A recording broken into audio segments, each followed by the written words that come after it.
Hello and welcome to another episode of Diet Culture Can Fork Off. This is the podcast where we break down diet culture. I am Becky, if I didn't say that before, and I am the Empower Coach. I help women over 30 break diet culture for good. That's through my one-to-one coaching or my Misfit group coaching as well. Couldn't get my words out then. So today I want to talk about limiting beliefs.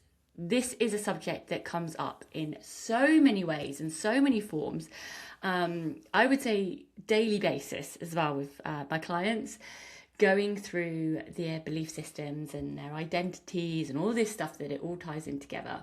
So I want to break it down for you in today's episode and how it can help you move forward in your journey. So let's start with what actually is a limiting belief, because I know I'm banging on about them and you're like, Becky, but what is a limiting belief? Okay, I don't know what it is. A limiting belief is basically a story that you've decided is fact, okay? So usually it can be formed like quite early on. It can be formed from maybe comments or experiences that you've had during your life. But sometimes these beliefs that we've been holding are not even ours to begin with. It's just the environment that maybe we grew up in, or things that we've come to believe in our lifespan. Like what happens with the limiting belief as well, with those beliefs, is we really, really start to believe them. It's not, I think, it's like I am. Like it becomes you internalize it. Like these beliefs as well, they're not like these big massive beliefs that are going on in the background. They're small, they're quiet, they're running in the background of your head. It's stuff like, for example, like saying I'm not disciplined enough, I don't have enough willpower, I don't have time. That's one of my ones that comes up. I'll always be this way, I'm fat, I'll never be like her, I can't go to the gym. It's very like these I can't, I am, this very like these statements. I'll always struggle with food, it's my body that's the issue, I can't commit to anything, all of these things. Said enough times, over and over in your head, it stops sounding like an opinion and it actually becomes the truth. Like, it's that, you repeat it. Like I talk about these neuro pathways in your brain, right? So the more times you repeat these statements, it starts to become a habit pattern of your mind. It just starts that's just your natural thinking running in the background. But these things, like I mentioned before, they do come from a lot of areas. Could be like the comments from family. It could be the diet culture messaging that we had. Maybe it's the comparison. Maybe it's something that you've experienced, past failed diets, for example, but they were never actually like failures. That I always talk about you didn't fail the diet failed you. It's a system. It's an unsustainable system. But that's what I'll talk about, breaking it down. So yeah, so have a think about like maybe where a limiting belief could be coming up for you right now. What are the things that you're telling yourself? Where did that come from?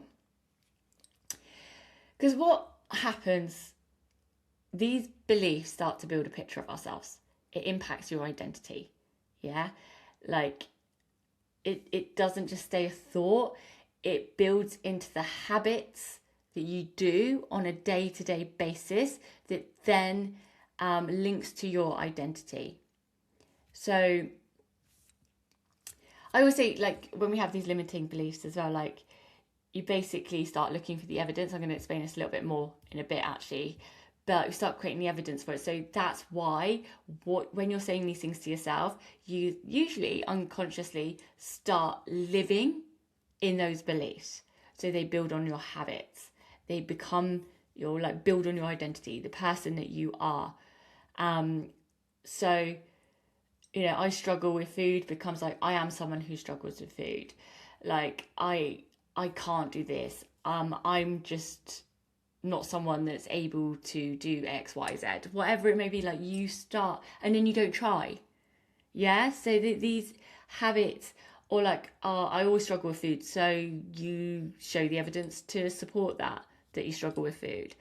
Or I'm not someone that exercises. So you choose not to identify as someone that exercises. So that therefore it becomes a hard chore.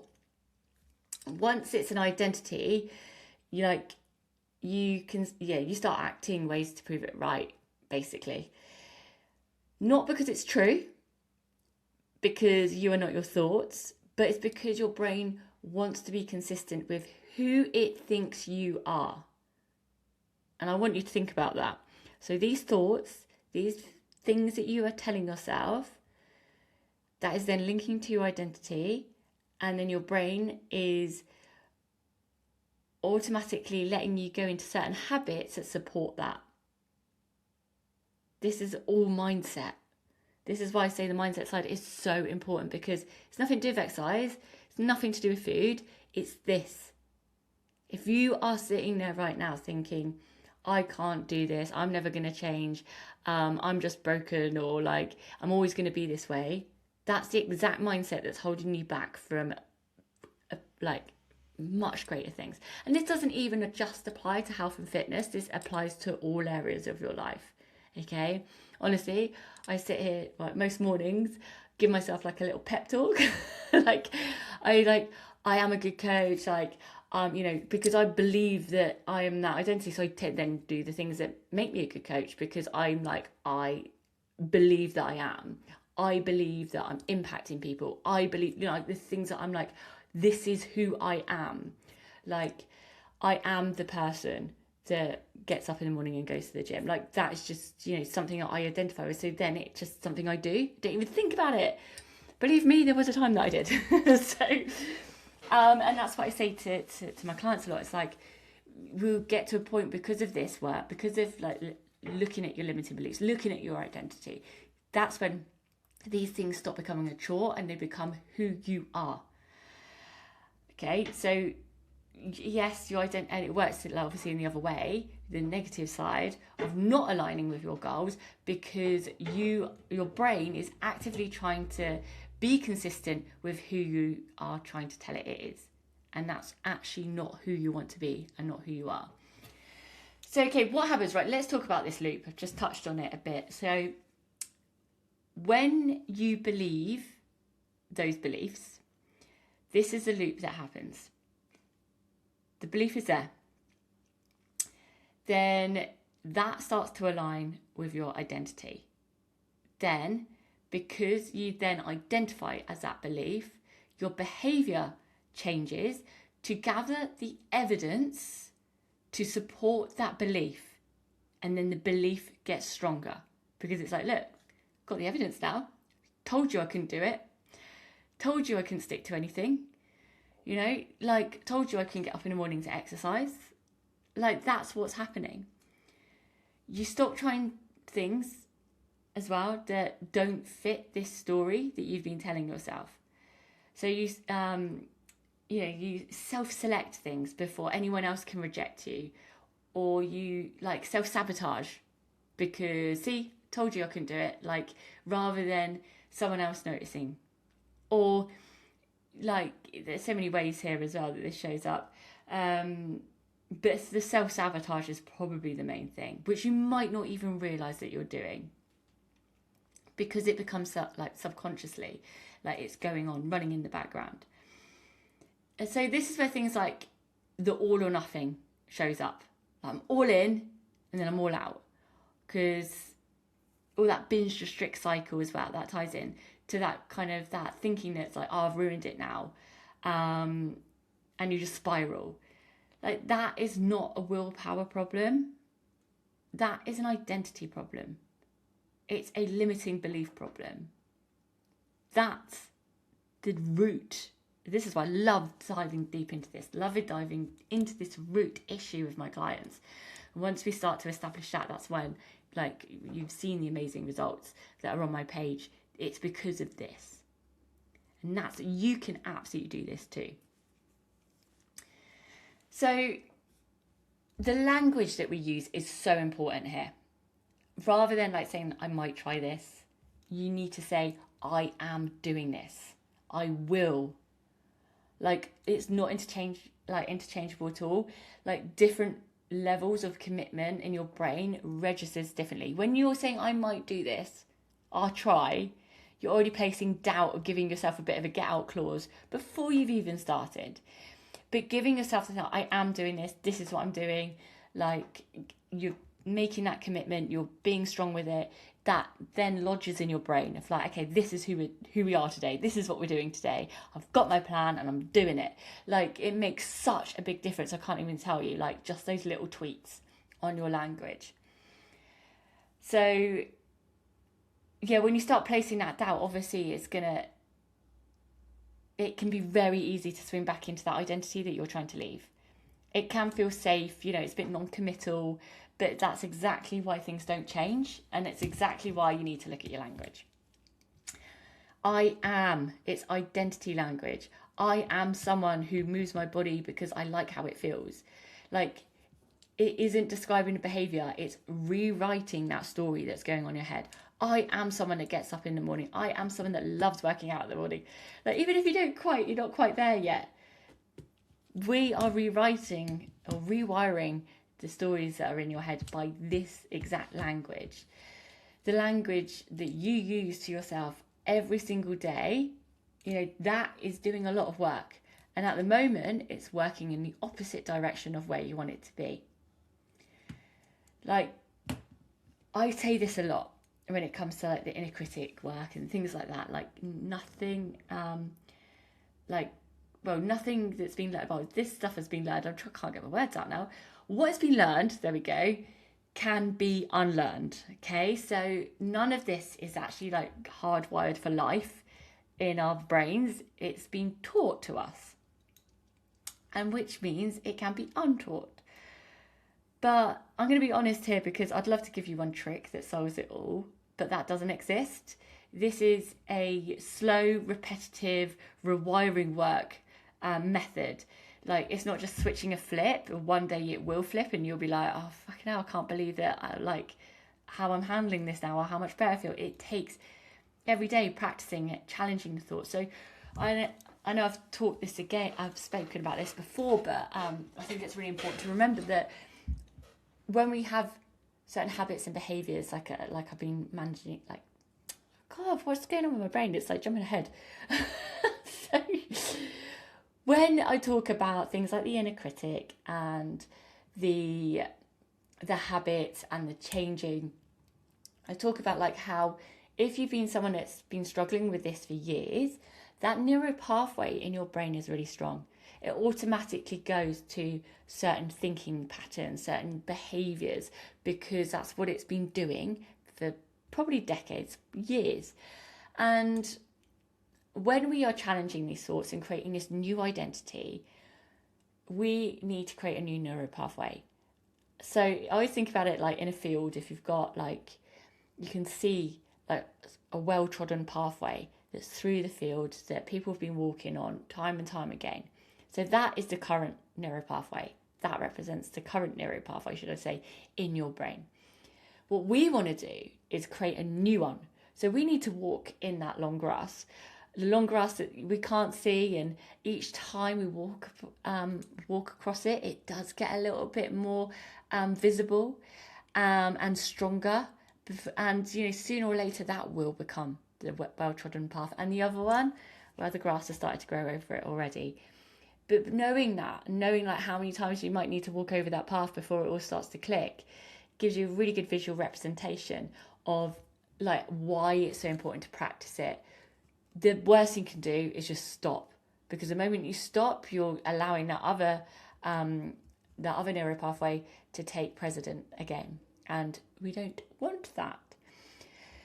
So I can't not talk about the objectification theory by talking about the inner critic, because as you know, like I've mentioned this before a lot of times, objectification theory was studied by Fredrickson and Roberts, Barbara Fredrickson actually, and Torian Roberts. They did this in 1997, and it was described as like it was a study that showed that, can't speak again. It was a study that showed that women who grew up in cultures where women were sexualized or objectified, that narrative was then internalized, which caused like mental health issues, like body image issues, and all those things. So this leads to you, like, if you think about it, like that inner critic, you're putting yourself down, you're constantly body checking yourself, monitoring yourself, like looking in the mirror, I'm okay, adjusting your clothes. That's what objectification theory is. It's that constant self-surveillance, like that inner critic constantly going, comparing, like, and it's not a flaw, like it's not your personal fault. This is a trained habit of watching and judging that we've grown up with, and then you start to learn how to do that to yourself. Like, it's the world that taught you to judge yourself and watch yourself in that way. But that narrative, it does become identity as well. Like, we talk about inner critic, but it sounds like us, it talks like us. So we come to think that it's us, but actually it's not.